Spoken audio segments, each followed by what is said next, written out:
नमस्कार मित्रांनो, स्वागत आहे तुमचं आयुर्वेदा मराठीमध्ये. आज आपण स्वस्त वृत्त पेपर 1 चे मोस्ट इम्पॉर्टंट असे क्वेश्चन्स पाहणार आहोत, जे की परीक्षेच्या दृष्टिकोनातून खूप जास्त इम्पॉर्टंट आहेत. तर बघूया आपण स्वस्त वृत्त पेपर 1 मधले असे कोणते क्वेश्चन्स आहेत जे की परीक्षेच्या दृष्टिकोनातून इम्पॉर्टंट आहेत. त्या चॅप्टर मधून नेमकं काय वाचलं पाहिजे, जे की परीक्षेमध्ये विचारलं जाईल. तर बघूया आपण यामध्ये आपल्याकडे पहिला चॅप्टर आहे स्वस्त आणि स्वास्थ्य. तर स्वस्त आणि स्वास्थ्य याला 6 मार्कचं त्यांनी वेटेज दिलेलं आहे. यामधून तुम्हाला एक एसएक्यू आणि एक एमसीक्यू विचारला जाईल. तर यामधून आपल्याला मोजके 4 ते 5 टॉपिक दिलेले आहेत, जे की केल्यानंतर तुम्हाला बाकी काही करायचं गरज नाही. आणि हे सर्वात जास्त इम्पॉर्टंट आहे, जे की यामधूनच क्वेश्चन येण्याचे मोस्ट प्रोबेबल चान्सेस आहेत. तर यामध्ये कोणते टॉपिक्स आहेत? तर पहिला आहे स्वस्त वृत्त म्हणजे काय? स्वस्त वृत्तची परिभाषा आपल्याला बघायची, त्याचं प्रयोजन बघायचं आहे. मग आपण चॅप्टर शिकतोय, सब्जेक्ट शिकतोय स्वस्त वृत्त. तर स्वस्त वृत्त बद्दल आपल्याला माहिती पाहिजे. स्वस्त वृत्तची व्याख्या काय आपल्याला माहित पाहिजे, त्याचं प्रयोजन काय माहित पाहिजे. त्यामुळे स्वस्त वृत्तची परिभाषा बघायची, त्याचं प्रयोजन बघायचं. त्यानंतर आता बघायचे आपल्याला स्वास्थ्य म्हणजे काय. तर स्वास्थ्याची वेगवेगळ्या आचार्यांनी वेगवेगळी परिभाषा सांगितली. जसे की काश्यपाचार्यांनी वेगळी सांगितली, चरकांनी वेगळी सांगितली, सुश्रुतांनी वेगळी सांगितली आणि अष्टांग हृदय म्हणजेच वाघभट यांनी वेगळी सांगितलेली. तर ती वेगवेगळ्या आचारानुसार आपल्याला वेगवेगळे डेफिनेशन एकदा बघून घ्यायची, म्हणजेच त्याला आपण स्वस्त लक्षणे म्हणतो. म्हणजे परीक्षेमध्ये असा क्वेश्चन येईल तुम्हाला की काश्यपोक्त स्वस्त लक्षणे लिहा. तर मग आपल्याला काश्यपांनी जी डेफिनेशन दिलेली होती स्वस्तची, ती लिहिणे आपल्याला अपेक्षित आहे. त्या ठिकाणी तुम्ही चरकाची लिहिली तर मार्क्स कमी मिळतील तुम्हाला. जेवढे मार्क अपेक्षित आहेत तेवढ्यापेक्षा ते कमी देतील. ते 1-2 मार्क देतील, परंतु आपल्याला जर काश्यपांनी जर विचारलेली आहे, काश्यपोक्त विचारली, तर आपल्याला काश्यपनुसारच लिहिणे अपेक्षित आहे. आलं लक्षात? तर त्यामुळे आपल्याला वेगवेगळ्या आचारानुसार वेगवेगळे बघून घ्यायचे. त्यानंतर स्वस्थ पुरुषाची लक्षणे. स्वस्थ पुरुषाची काय काय लक्षणे आहेत, म्हणजेच आरोग्य लक्षणं काय काय सांगितलेले आहेत, ते एक वेळ बघून घ्यायची. त्यानंतर हेल्थची डेफिनेशन विचारली जाते. According to WHO health definition आणि त्याचे डायमेन्शन लिहा, अशा पद्धतीचा क्वेश्चन येतो. तर यामध्ये फिजिकल, मेंटल, सोशल जे काही डायमेन्शन आहेत आणि हेल्थची डेफिनेशन आहे, हे आपल्याला माहित पाहिजे. त्यानंतर यामध्ये बघा difference between standard of living आणि क्वालिटी ऑफ लिव्हिंग. यामध्ये सुद्धा असा क्वेश्चन येऊ शकतो. तर यामध्ये बघा स्वस्त आणि स्वस्त यामध्ये एवढे टॉपिक्स आपल्याला वाचायचे आहेत. 5 टॉपिक, या 5 टॉपिक मधून तुम्हाला 6 मार्क्स ते देणार आहेत. ज्यावरती एक एसक्यू फिक्स आहे आणि एक एमसीक्यू यामधूनच येणार आहे. तर ही 5 टॉपिक आपल्याला व्यवस्थित प्रिपेअर करायची आहेत. त्यानंतर आता नेक्स्ट आपला चॅप्टर आहे दिनचर्या. आता हा दिनचर्या खूप जास्त इम्पॉर्टंट चॅप्टर आहे. सर्वात जास्त मार्क्स याला दिलेले आहेत बघा. एक एलक्यू सुद्धा आहे, एक एसीक्यू सुद्धा आहे आणि 3 एमसीक्यू सुद्धा आहेत. म्हणजे 10 आणि 5 15 आणि 15 आणि 3 18 मार्क, टोटल 18 मार्क याला दिलेले आहेत. दिनचर्याला 18 मार्क्स दिलेले आहेत. तर यामधून काय वाचलं पाहिजे नेमकं? तर यामध्ये पहिला टॉपिक आपल्याला वाचायचा आहे नियतकाल विहार आणि अनियतकाल विहार म्हणजे काय. ह्या दोन संकल्पना काय सांगतात. त्यानंतर ब्राह्म्य मुहूर्त. आता पुढे आपल्याला दिनचर्या चालू करायची आहे. ब्राह्म्य मुहूर्तापासून पूर्ण स्नान होईपर्यंत सर्व काही जी दिनचर्या दिलेली सगळी वाचायची आहे. तर यामध्ये तुम्हाला असा डायरेक्टली क्वेश्चन ते विचारू शकत नाहीत की दिनचर्या क्रम लिहा. ते पहिले जे 15 मार्काचे त्या ठिकाणी क्वेश्चन्स येत होते, तर त्यामध्ये ते विचारू शकतात, विचारले जात होते. परंतु यामध्ये आपल्याला 10 मार्कासाठी पूर्ण दिनचर्या क्रम लिहा अशा पद्धतीचा क्वेश्चन येणार नाही. त्यामुळे आपल्याला काय करायचं आहे, त्यामधले काय काय क्वेश्चन्स आहेत, जसे की यामध्ये तुम्हाला विचारू शकतात ते गंडूश आणि कवल, नस्य, धूमपान. तर हे सगळ्या गोष्टी तुम्हाला एक 1 बाय 1 विचारू शकतात, म्हणजे कंबाईन मध्ये. जसं की गंडूश कवलची व्याख्या लिहा, अभ्यंग लिहा किंवा सेपरेट व्यायाम बद्दल विचारू शकतात. तर हे आपल्याला ते एलक्यू विचारले जातात. त्यामुळे आपल्याला प्रत्येक यामधला टॉपिक व्यवस्थित प्रिपेअर करायचा आहे. तर यामध्ये बघा, कारण की यावरती एक एसीक्यू सुद्धा येणार आहे. त्यामुळे एसीक्यूचा टॉपिक प्लस एलक्यूचा टॉपिक हे दोन्ही टॉपिक आपल्याला प्रिपेअर करायचे आहेत. तर पहिल्यांदा आपण ब्राह्म्य मुहूर्तावर उठतो, त्यामुळे ब्राह्म्य मुहूर्त म्हणजे काय माहित पाहिजे आपल्याला. त्यानंतर उष, जलपान, मलत्याग आणि मुख प्रक्षालन, एक छोटे छोटे टॉपिक आहेत, हे एक वेळ वाचून घ्यायचे आहेत. त्यानंतर दंतधावन. दंतधावन कशा पद्धतीने केले जातं, त्याची विधी काय सांगितलेली आहे, त्यासाठी कोणकोणत्या वनस्पती यूज केल्या जातात दंतधावनासाठी आणि त्याच्या मॉडर्न टेक्निक काय आहेत, म्हणजे मॉडर्न ब्रशिंग टेक्निक काय आहेत, तर ह्या आपल्याला बघायच्या आहेत. त्यानंतर जिव्हा निर्लेखन. आता जे काही जिव्हा निर्लेखन आहे त्याची टंग क्लीनर साठी कोणकोणती साधने वापरली जातात, त्यानंतर त्याचे फायदे काय काय सांगितलेले आहेत हे बघायचं.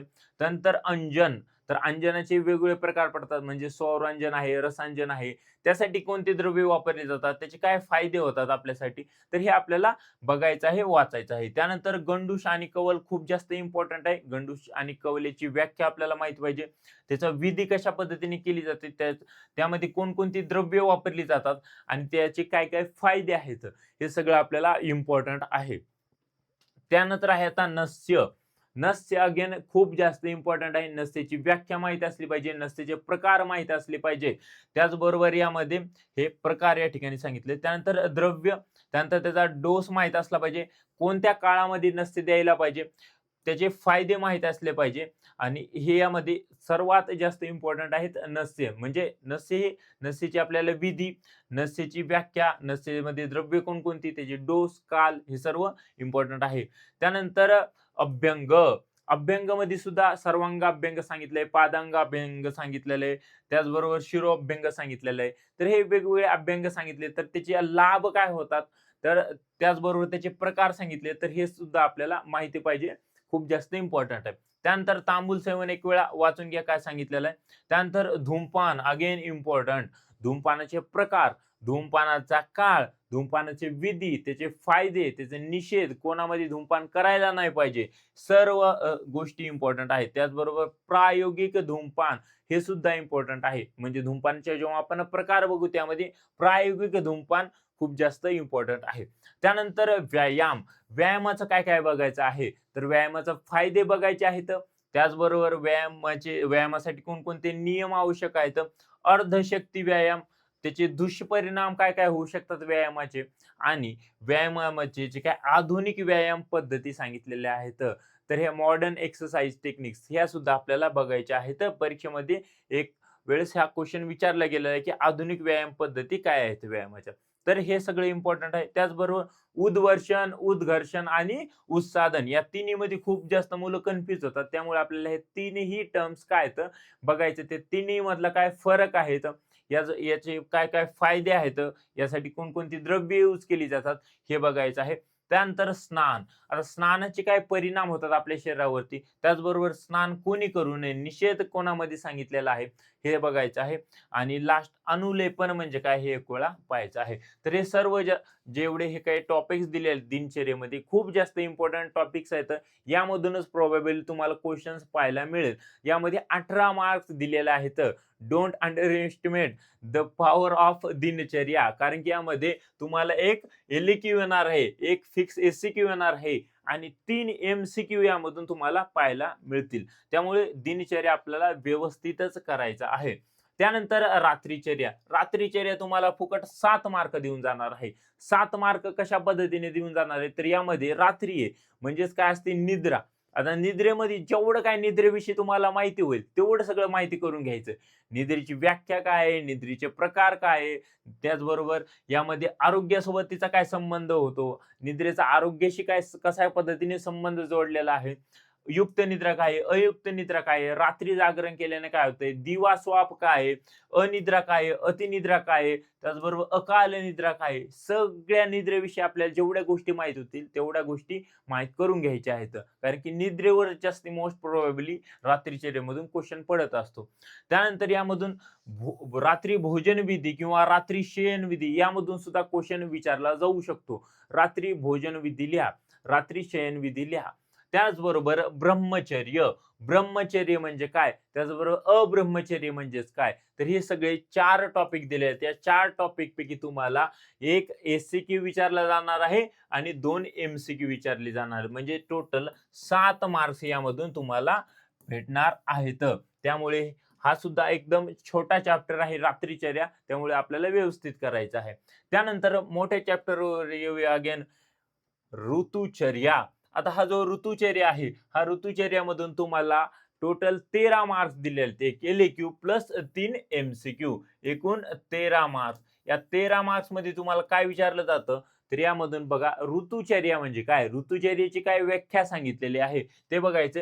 त्यानंतर कालाचे कशा पद्धतीने वर्गीकरण केलेलं आहे, आदान काल कशा काय सांगतो, विसर्ग काल काय सांगतो, या दोघांमधला फरक सुद्धा विचारला जातो. आदान काल, विसर्ग काल फरक स्पष्ट लिहून ग्रीष्म ऋतुचर्या एक्सप्लेन करा, अशा पद्धतीचं तुम्हाला क्वेश्चन पाहायला मिळेल. तर यामध्ये जेवढे काही आता पुढे या ठिकाणी बघा, शिशिर, वसंत, ग्रीष्म, वर्षा, शरद, हेमंत, हे जेवढे 6 ऋतू दिले, 6 ऋतू इम्पॉर्टंट आहेत. यामधून मी तुम्हाला सांगू शकत नाही की हाच ऋतू पडेल, कोणताही टाकू शकतात. 6 ऋतूपैकी जे आवडेल त्यांना ते टाकू शकतात. आपण असं म्हणू शकत नाहीत की सर मी फक्त ग्रीष्म ऋतुचर्याच वाचली त्यामुळे मला तेच आपल्याला तुम्ही द्या. म्हणजे ऋतुचर्या ही ग्रीष्म वाचली त्यामुळे ऋतुचर्या ही आम्हाला ग्रीष्म द्या. परंतु ते तसं नाहीये. 6 हे 6 ऋतुचर्या आहेत. त्या 6 ऋतुचर्यापैकी तुम्हाला कोणतीही ऋतुचर्या विचारली जाऊ शकते. तर आपल्याकडे जे कोर्समध्ये मुलं आहेत त्यांना माहिती आहे की आपण एक फॉर्मॅट दिलंय. त्या फॉर्मॅटनुसार आपल्या सगळ्या ऋतुचर्या करायच्या आहेत. फक्त आपल्याला आहार आणि विहार वाचायचा आहे. बाकी सगळ्या गोष्टी सेमच आहेत. त्यामुळे त्यांना टेन्शन येणार नाही.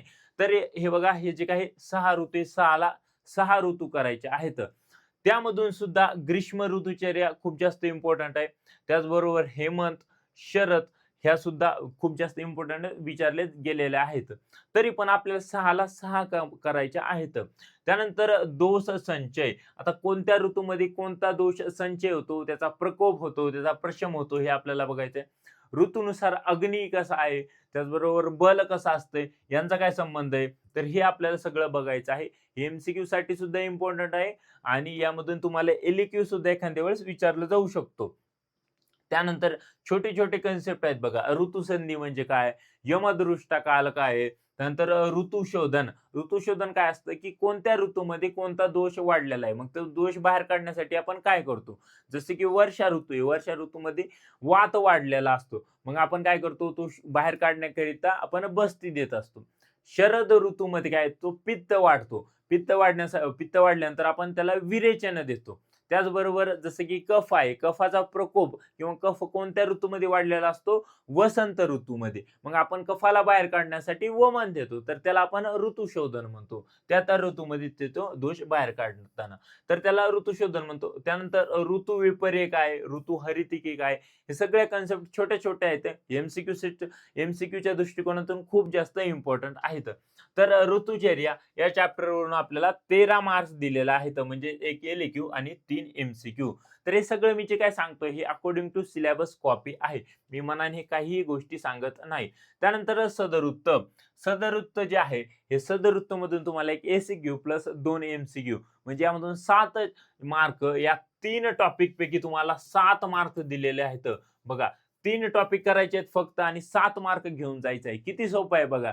स्वस्त वृत्त एकदम सोपं आहे. म्हणजे त्यामध्ये कमी आपल्याला वाचायचं आहे आणि मार्क्स जास्त भरपूर घेऊन जायचे. आणि यामध्ये काय वाचायचंय नेमकंच त्यांनी दिलेलं आहे. जसं की सदवृत्तमध्ये काय वाचायचं, सदवृत्त म्हणजे काय, सदवृत्ताची व्याख्या काय, सदवृत्ताचे प्रकार सांगितलेले आहेत. वैयक्तिक सदवृत्त, सामाजिक सदवृत्त, आध्यात्मिक सदवृत्त काय. त्यानंतर मानसिक आरोग्य, निरोगी व्यक्तीचे काही लक्षणं सांगितलेले आहेत. तर ही निरोगी व्यक्तीची लक्षणं आपल्याला वाचायची आहेत. मानसिक व्याधी काय कोणकोणत्या सांगितल्यात, मानसिक व्याधीचे प्रकार काय आहेत, त्याची कारणे काय आहेत आणि आचार रसायन हे खूप जास्त इम्पॉर्टंट. हे 3 मधूनच तुम्हाला जास्तीत जास्त क्वेश्चन या सदवृत्त चॅप्टर मधून पाहायला मिळेल. यामधून तुम्हाला 7 मार्क आहेत. यावरती 1 एसक्यू आणि 2 एमसीक्यू. त्यानंतर रोगानुत्पादनीय. रोगानुत्पादनीय मध्ये काय आहे? धारणी वेग आणि अधारणी वेग, जे की तुम्हाला फर्स्ट इयरला ऑलरेडी झालेलं आहे. फर्स्ट इयरला ऑलरेडी तुम्ही श्लोक पाठ केलेला असेल धारणी वेगाचा आणि अधारणी वेगाचा. ज्यांनी केलेलं नसेल त्यांनी आत्ता करा, नो प्रॉब्लेम. आपल्याला फक्त श्लोक पाठ करायचा आहे. त्या व्याधीची काय लक्षणं सांगितलेली आहेत आणि त्याची एक विशिष्ट चिकित्सा आहे. ही चिकित्सा आपल्याला पाठ करायची. अधारणी वेग आणि धारणीय वेग. बस यामधून तुम्हाला एक एससीक्यू येणार आहे प्लस 1 एमसीक्यू सुद्धा येणार आहे. तर हे छोटे-छोटे चॅप्टर आहेत ज्यामधून तुम्हाला फिक्स ते एससीक्यू येणार. पेपर 1 मध्ये एकूण आपल्याला 10 चॅप्टर आहेत आणि या 10 चॅप्टर मधून जे 4 एलक्यू आहेत, हे 4 एलक्यू येणार तुम्हाला ऋतुचर्या, दिनचर्या, आहार आणि योग या 4 चॅप्टर वरून तुम्हाला येणार आहेत 4 एलक्यू आणि बाकीचे जे 6 उरलेले आहेत या 6 वरती 6 एससीक्यू येणार आहेत. आणि त्याचबरोबर एक जो एससीक्यू आहे हा दिनचर्येवरती येणार आहे आणि एक एससीक्यू तुम्हाला आहार या चॅप्टर वरती येणार आहे. त्यामुळे खूप जास्त इम्पॉर्टंट आहे. तर हे छोटे छोटे चॅप्टर, त्यामुळे याला इग्नोर करायचं नाही. बघा, दोनच या ठिकाणी टॉपिक दिलेले, दोन टॉपिकवर फिक्स एमसीक्यू. या ठिकाणी 3 टॉपिक दिले, 3 टॉपिकवर तुम्हाला फिक्स विचारला जाऊ शकतो आणि हे इम्पॉर्टंट क्वेश्चन्स आहेत यामधले, जे की आपल्याला स्किप करता येणार नाहीयेत. हे स्किप केलं तर आपली परीक्षा देणं खूप जास्त अवघड होईल आणि आपल्याला काही येणार नाही. त्यामुळे हे जे काही क्वेश्चन्स आहेत हे आपल्याला व्यवस्थितच प्रिपेअर करायचे आहेत. त्यानंतर आता आहार. आहार खूप जास्त इम्पॉर्टंट आहे. सर्वात हाय वेटेज जे आहे हे आहाराला आहे. यामधून तुम्हाला 5 एमसीक्यू विचारले जाणार आहेत. एक एलएक्यू विचारला जाणार आहे आणि एक एससीक्यू. टोटल 20 मार्क्स, म्हणजे दिनचर्येला सुद्धा यांनी मागं पाडलेलं आहे. यामध्ये 20 मार्क टोटल मिळणार आहेत तुम्हाला. सर्वात जास्त हाय वेटेज असणारा जो चॅप्टर आहे पेपर 1 मधला कोणता आहे? आहार. तर आहारमध्ये भरपूर चॅप्टर मोठा आहे आणि आहारमध्ये आपल्याला खूप काही दिलेलं आहे. तरी सुद्धा आपण मोजकेच क्वेश्चन काढलेले आहेत, जे की खूप जास्त परीक्षेच्या दृष्टिकोनातून इम्पॉर्टंट आहे. तर यामध्ये काय काय वाचायचं आपल्याला आहारमध्ये? अष्टाहार विधी विशेष आयतन खूप जास्त इम्पॉर्टंट आहे. Big big big big star. अष्टाहार विधी विशेष आयतन. त्यानंतर आहार विधी विधान काय आहे? आहार विधी विधान, या ठिकाणी विधान हा शब्द आहे. आहार विधी विधान काय आहे? आहार सेवन काल काय आहे आणि द्वादश प्रविचारणा काय आहेत? त्यामधले आहार विधी विधान, अष्टाहार आयतन आणि विरुद्ध आहार, त्याचबरोबर संतुलित आहार, हे 4 टॉपिक खूपच जास्त इम्पॉर्टंट आहेत. पहिले अष्टाहार विधी विशेष आयतन खूप इम्पॉर्टंट. आहार विधी विधान खूप इम्पॉर्टंट. विरुद्ध आहार म्हणजे काय? खूप इम्पॉर्टंट. संतुलित आहार, हा संतुलित आहार बॅलन्स डाएट काय असतो? हा बॅलन्स डाएटची आपल्याला व्याख्या बघायची. आता एक वेळ क्वेश्चन कसा विचारला होता, की गर्भवतीमध्ये म्हणजे प्रेग्नन्सीमध्ये बॅलन्स डाएट कशा पद्धतीने दिला जातो? म्हणजे जो हा बॅलन्स डाएट आहे याची व्याख्या तर आपल्याला माहित पाहिजे. त्याचबरोबर त्याच्या वयानुसार, म्हणजे वयानुसार बॅलन्स डाएट कसा असायला पाहिजे, वजनानुसार किंवा शारीरिक स्थितीनुसार कशा पद्धतीने असायला पाहिजे, हे एक वेळ आपल्याला वाचून घ्यायचं आहे. त्यानंतर आहार परिणामकारक भाव खूप जास्त इम्पॉर्टंट आहे आणि मुलं काय करतात यामध्ये कन्फ्युज होतात. अष्टाहार विधी विशेष आयतन, आहार विधी विधान काय आहे? आहार परिणामकार भाव काय आहेत? तर हे सगळे आहार, आहार विरुद्ध आहार काय आहे? सगळे आहार, आहार म्हणल्यानंतर मुलं कन्फ्युज होतात. परंतु तुम्हाला एक पेन घ्यायचा आणि त्या पेपरवर लिहून ठेवायचं, की आहार विधी विशेष आयतन म्हणजे 8 आहेत. हे अशा पद्धतीचे आहेत. आहार विधी विधान अशा पद्धतीचे आहेत. आहार परिणामकार भाव हे आहेत. कारण की यामुळे काय होणार, तुम्हाला परीक्षेमध्ये त्या ठिकाणी कन्फ्यूज होणार नाही. परीक्षेमध्ये योग्य तेच मुद्दे तुम्हाला आठवतील. तर त्यामुळे एक वेळ ते लिहून घ्यायचं आहे. अन्नाचे मुख्य घटक, यामध्ये आपल्याला carbohydrate, protein, fat, vitamins, minerals हे सगळं वाचायचं आहे. त्यानंतर आपल्याला नित्य सेवनीय जे काही द्रव्य आहेत हे एक वेळ बघायचे आहेत. यावेळी नित्य सेवनीय द्रव्य काय सांगितले आहेत. त्यानंतर समशन काय आहे, अध्यशन काय आहे, विषमाशन काय आहे, संतर्पण अपतर्पण व्याधीचा आहार काय कसा असला पाहिजे, तर याचा विहार कसा असला पाहिजे, पथ्य काय तर अपथ्य काय तर, सगळ्या गोष्टी आपल्याला आहार मध्ये करायच्या आहेत. तर हे आहार खूप जास्त इम्पॉर्टंट चॅप्टर आहे. आपल्याला 20 मार्क देऊन जाणारा चॅप्टर आहे. तर पूर्ण मार्क्स 20% आपल्याला हा देऊन जातो आहार. चॅप्टर खूप जास्त इम्पॉर्टंट आहे. त्यामुळे आहार आपल्याला व्यवस्थित प्रिपेअर करायचा आहे. त्यानंतर आता रसायन. रसायन मधून फक्त एक एमसीक्यू येणार आहे. ते बी आपल्याकडे मुख्यतः 2च त्या ठिकाणी टॉपिक सांगितले जे की इम्पॉर्टंट आहेत. यामधले रसायन जी काही व्याख्या सांगितलेली आहे, त्याचे प्रकार आणि लाभ आणि ऊर्जास्कर रसायन म्हणजे काय? या ठिकाणी स्पेलिंग मिस्टेक आहे. ऊर्जास्कर रसायन म्हणजे काय आपल्याला बघायचंय. रसायनची व्याख्या, प्रकार आणि त्याचे लाभ, हे 2च टॉपिक इम्पॉर्टंट आहेत, ज्यामधून तुम्हाला एमसीक्यू पाहायला भेटेल. त्यानंतर आहे आता योग. योग चॅप्टर खूप जरा लेंदी चॅप्टर आहे. यामधून तुम्हाला एक एलएक्यू आणि 2 एमसीक्यू पाहायला भेटतात. परंतु चॅप्टर खूप त्यांनी मोठा दिलेला आहे. यामुळे मुलांना कन्फ्यूज होते की नेमकं काय वाचायचं. तर यामधून एलएक्यूच्या दृष्टिकोनातून तुम्हाला बघा, तर या योग परिभाषा आणि अष्टांग योग खूप जास्त इम्पॉर्टंट. यामध्ये सर्वात जास्त इम्पॉर्टंट टॉपिक तोच आहे की योगाची परिभाषा, योग चित्त वृत्ती निरोध आणि त्याची जे काही अष्टांग योग सांगितलेले आहेत. तर हे अष्टांग योग खूप जास्त इम्पॉर्टंट आहे. यम, नियम, आसन, प्राणायाम, प्रत्याहार, धारणा, ध्यान आणि समाधी. त्याचबरोबर योगाचं महत्व काय, स्वस्थ रक्षणाकरिता हे आपल्याला वाचायचे. प्राणायाम, अगेन प्राणायाम खूप इम्पॉर्टंट आहे. प्राणायामाचे प्रकार आपल्याला माहिती पाहिजे, त्याचे फायदे काय, त्याचा काळ, लक्षणं आणि त्यामध्ये नाडी शुद्धी प्राणायाम खूप जास्त इम्पॉर्टंट आहे. त्यानंतर आसन, स्थिरम सुखम आसनम, आसनाची व्याख्या, त्याचं महत्व, त्याची विधी काय आहे आसनाची, त्याचे फायदे काय आहेत. तर हे आसन जे आहे, हे आसनमध्ये सर्वच आसन करायचे आहेत का? नाही. यामध्ये काय आहे, जे की मोस्ट ऑफ द आसन आहेत तुम्हाला प्रॅक्टिकलसाठी दिलेले आहेत. त्यामुळे सर्वच आसन करत बसू नका. जे इम्पोर्टंट आहेत तेच आसन करा. आणि जसं की सूर्यनमस्कार आहे. सूर्यनमस्कार हे एक आसन आहे आणि ते खूप जास्त इम्पोर्टंट आहे. ते अशा पद्धतीचे क्वेश्चन जे की खूप इम्पोर्टंट आसन आहेत ते परीक्षेमध्ये विचारले जातात. बाकी सर्व आसन जे आहेत हे प्रॅक्टिकलच्या दृष्टिकोनातून महत्त्वाचे आहेत. त्या ठिकाणी आपल्याला करायचे आहेत. त्यानंतर षटकर्म यामध्ये धौती, नेती, बस्ती, त्राटक, नवली, कपालभाती खूप जास्त इम्पोर्टंट आहे. षटकर्म विचारली जातात. यामध्ये सर्वात जास्त इम्पोर्टंट नेती जे आहे, हे नेती खूप जास्त इम्पोर्टंट आहे. त्याचबरोबर धोती सुद्धा इम्पोर्टंट आहे. तर हे खूप जास्त इम्पोर्टंट षटकर्म जे की केले पाहिजे माणसांनी. म्हणजे तुम्ही करणारच आहात. त्यानंतर राजयोग, हठयोग आणि कर्मयोग हे 3 योग सांगितले. या 3 योगमध्ये काय फरक सांगितलेला आहे हे बघायचं आहे. त्यानंतर पंचकोश सिद्धांत सांगितलेला आहे. हा एस-सी-क्यूच्या दृष्टिकोनातून कधी-कधी विचारलं जाऊ शकतो तुम्हाला. त्यानंतर योगाभ्यास प्रतिबंधक भाव काय तर योग सिद्धिकर भाव काय तर या दोघांमधला फरक काय आहे, हे आपल्याला लक्षात आलं पाहिजे. तर बंद जे सांगितले मूलबंध, जालंधर बंद, उड्डाण बंद सांगितलेला आहे आणि सूर्यनमस्कार सांगितलेला आहे.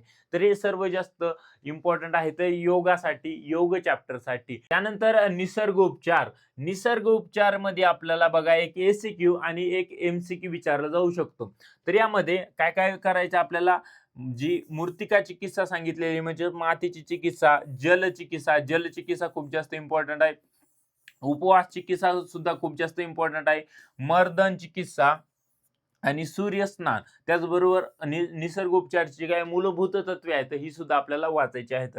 यामध्ये 4 ते 5 पॉइंट दिलेले आहेत जे की आपल्याला करायचे आहेत. यामधून तुम्हाला एक एस-सी-क्यू त्याचबरोबर एक एम-सी-क्यू सुद्धा विचारला जाणार. तर हे जे काही 10 चॅप्टर आपण बघितले या 10 चॅप्टर मधून 4 चॅप्टर इम्पॉर्टंट आहेत जे की एल साठी दिलेले आहेत. ऋतुचर्या, दिनचर्या, आहार आणि योगा आणि बाकीचे 6 चॅप्टर या 6 चॅप्टरवरून 6 एस-सी-क्यू आणि उरलेले 2 एस-सी-क्यू दिनचर्या आणि आहार या चॅप्टरवरून विचारले जातात.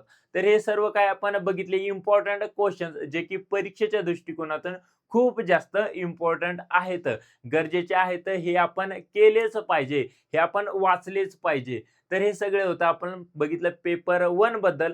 जर तुम्हाला पेपर 2 चे सुद्धा इम्पॉर्टंट क्वेश्चन जर पाहिजे असतील तर खाली कमेंटमध्ये मला सांगा आणि व्हिडिओ जर आवडला असेल तर लाईक करा, सबस्क्राईब करा. Thank you so much.